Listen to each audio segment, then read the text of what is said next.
আম দিয়ে একটু অন্যরকম কিছু বানাতে চাইলে এই ম্যাঙ্গো ফালুদাটা একবার অবশ্যই ট্রাই করবেন। ঠান্ডা, ক্রিমি আর খেতে ভীষণ মজার। প্রথমে একটা পাতিলে পানি গরম করে নিচ্ছি।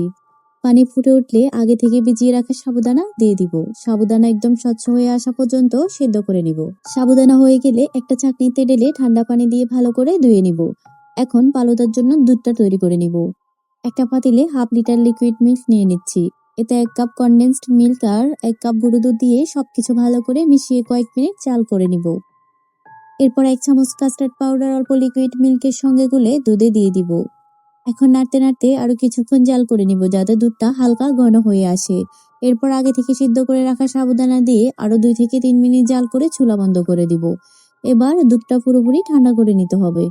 দুধটা ঠান্ডা হতে থাক। এদিকে মিষ্টি পাকা আম ছোট ছোট কিউব করে কেটে নিব। দুপুরে আমার তোমায় অনেক মনে হলো, তাই কার কাছে যায় মিশে গেলে তুমি জানি। সবকিছু প্রস্তুত। এবার ফালুদাটা মিশিয়ে ফেলি। একটি বড় বাটিতে ঠান্ডা করা সাবুদানা মেশানো দুধ নিয়ে নিব। এর মধ্যে কিউব করে কাটা আম আর কিছু ডালিম দিয়ে খুব আলতো হাতে মিশিয়ে নিব। এবার সার্ভ করার পালা। আমি ফালুদাটা গ্লাসে সার্ভ করছি। আপনারা আপনাদের পছন্দ মতো যে কোনো পাত্রে সার্ভ করতে পারেন। গ্লাসে ফালুদা নিয়ে উপর থেকে আইসক্রিম দিয়ে দিচ্ছি।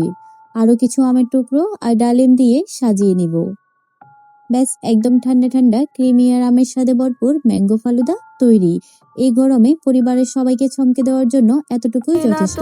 ভিডিও ভালো লাগলে লাইক, কমেন্ট, শেয়ার করতে ভুলবেন না। Thanks for watching. আল্লাহ হাফেজ। এই আধারে কোথায় গেলে আর তোমায় বলো পাই কার কাছে যায়।